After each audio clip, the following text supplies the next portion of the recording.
Interesante, un encuentro con parte importante de la historia de Argentina. Seguramente si tenés unos 50 años vas a recordar ese momento y si sos más joven está bueno que veas este informe sobre lo que pasó hace 30 años en una época como esta, en Semana Santa, donde se terminó haciendo el primer golpe militar contra el gobierno democrático que en ese momento encabezaba el doctor Raúl Alfonsín, el alzamiento cara pintada que después derivó en una frase que quedó para la historia. La casa está en orden, que es la frase que pronunció Alfonsín cuando todo terminó. Bueno, mira, pasó esto.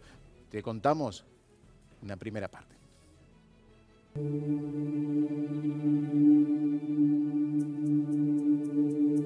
Este grupo no es un grupo golpista. Sin problema, tranquilito, no nos hagamos los locos, la cosa va a caminar. Nosotros nunca pusimos la república. Porque democracia no sé si hay todavía. Yo primero tenía la información de que los montoneros estaban jugando, o algún sector de los montoneros estaban jugando en favor de Rico.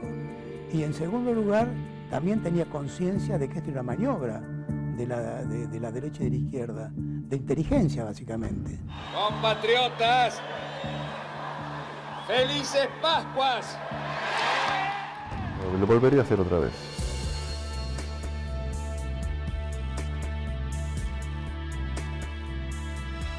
Antes de aquella Semana Santa, el malestar militar ya se percibía.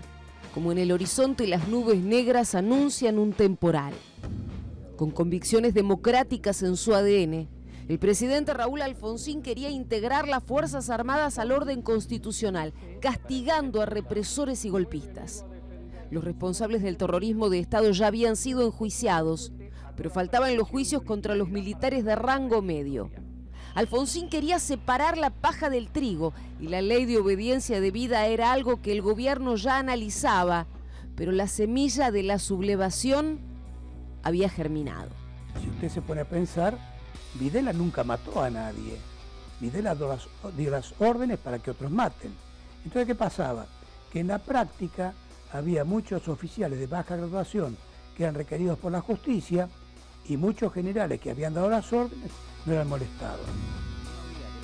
El 15 de abril de 1987, el mayor de inteligencia Ernesto Barreiro, que había desoído el llamado de la justicia por los crímenes horrendos que se le imputaban en el centro clandestino La Perla, resistió una orden de arresto.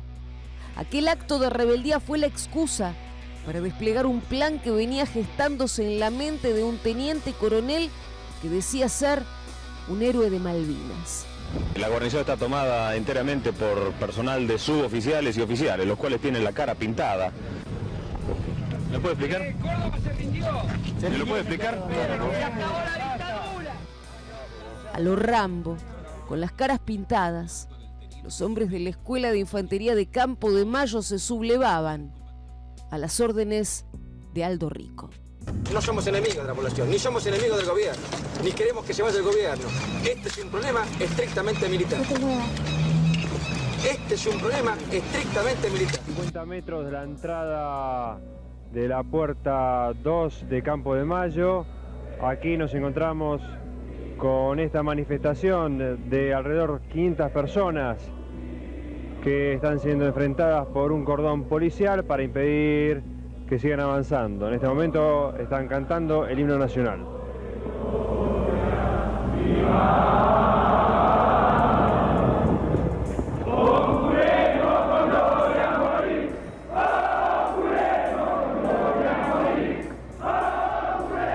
Compatriotas, estamos acá todos por la democracia. No queremos dar ninguna excusa, ningún pretexto para que la cosa no sea como todos queremos que sea. Mientras un joven Jesús Rodríguez intentaba calmar a la multitud dispuesta a lanzarse contra los carapintadas, el juez federal de San Isidro, Daniel Piotti, entraba a la unidad para intimar la rendición. Pero entre las motivaciones de los sublevados había algo más que soluciones políticas para el tema de los juicios. Rico quería ocupar un lugar en la historia y 30 años después lo sostiene. Anticipábamos lo que ocurrió después, ¿no es cierto? Hoy están los delincuentes subversivos sueltos, indultados, y los militares que luchamos contra la subversión y de alguna otra forma, al derrotar a la subversión, permitimos que Alfonsín llegara al poder, porque si no, nunca hubiera... si la subversión hubiera triunfado en la Argentina, esto sería una Venezuela, una Nicaragua, una Cuba. No he de hacer concesiones ante el Jueves Santo, Alfonsín hablaba ante la Asamblea Legislativa, pero afuera la tensión aumentaba y la gente seguía ganando la calle para apoyar al gobierno constitucional. Esta es la situación que se vive al caer la noche frente a la escuela de infantería, cuando la gente tiene contacto casi, el público decimos, la ciudadanía, contacto casi directo con los fusiles. Cuando había un golpe militar, la gente no salía a la calle a defender la democracia, se iba a comprar fideos y a mirar a ver qué pasaba. En Semana Santa el corte que se produce en la historia es que la gente decide ser protagonista de su propio destino y va a defender la democracia. El Viernes Santo transcurría entre versiones de desplazamientos de tropas e incidentes. Con 48 horas de conflicto, aún era confuso el grado de apoyo con el que contaba Rico, pero había confusión también en torno a la respuesta de las Fuerzas Armadas al poder constitucional. Éramos 300 hombres. Estábamos sentados ahí esperando. Afuera, entre Fuerzas Armadas, entre el resto de las Fuerzas Armadas, la Gendarmería, las policías, la prefectura, había más de 100.000 hombres armados. ¿Por qué no nos atacaron? Si estábamos cometiendo un delito, ¿por qué no nos reprimieron? Nadie se movió. General Ernesto Alay, buenas tardes. Dentro de algunos minutos va a llegar el presidente de la Nación. ¿Cuál va a ser el tenor de la reunión? Ya no estoy comunicativo. A partir de ahora estoy en combate. Gracias. La historia de la Argentina era una historia de muchas muertes. No sé si 30.000, si 10.000, lo que fuere. Pero era una historia de muertes. Nosotros teníamos que producir un quiebre en la historia y demostrar que podríamos vencer a los autoritarios sin matar gente. Por eso Alfonsín, cuando me instruye para que vaya a rendirlo a Rico, me dice: andá, rendilo y que no haya muertos en la Argentina. Alfonsín le ordenó al jefe del segundo cuerpo del ejército que marchara con sus tanques desde Rosario hasta Campo de Mayo para controlar a los sublevados. Pero el general Ernesto Alay nunca llegó. Alay si no pudo mover nada, que iba a venir solo. Alay llegó solo acá a la escuela Lemos, solo estaba. Alfonsín no quiso o no pudo reprimir a los sublevados. La demora del general Alay en llegar con sus tanques a Campo de Mayo impone la pregunta. Alfonsín primero intenta que los repriman. Da la orden de represión y la orden de represión no funciona. No consiguen la fuerza más acatamiento a la orden de represión. ¿Qué es lo que le quedaba a Alfonsín? ¿Lanzar civiles desarmados sobre Campo de Mayo? ¿Qué es lo que le quedaba? Bueno, y si hacía eso, ¿qué es lo que hubiera pasado? El sábado 18 de abril, el entonces ministro de Defensa se reunió con Rico, en medio de carapintadas exaltados que llevaban varias noches sin dormir.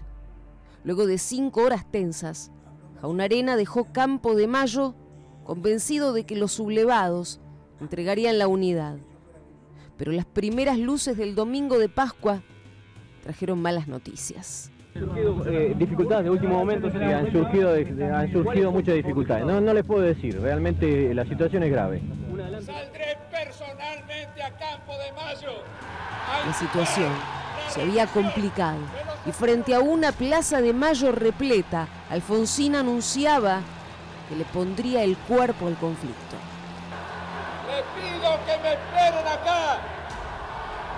Y si Dios quiere y nos acompaña a todos los argentinos, dentro de un rato vendré con las soluciones.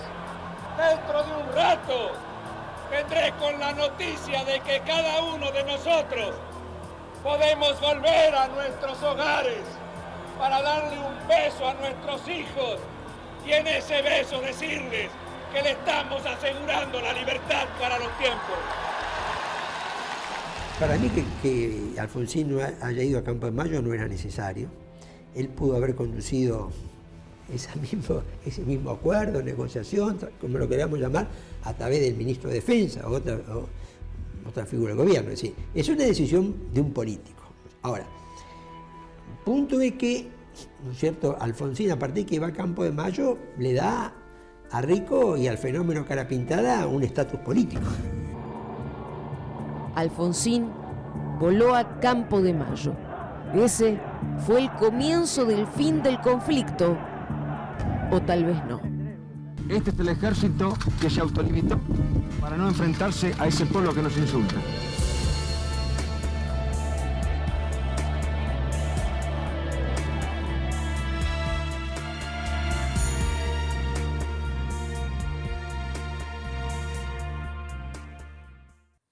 Muy bueno, esta es la primera parte, ¿no? Por supuesto tenemos más. Una segunda parte se va a poder ver esta tarde, este viernes, desde las 19 en Tele 9 Central. Impresionante ver ahí a Alfonsín en aquel 19 de abril de 1987. Hay que ponerse en contexto, ¿no? Otro país. Lo charlábamos recién mientras veíamos el informe.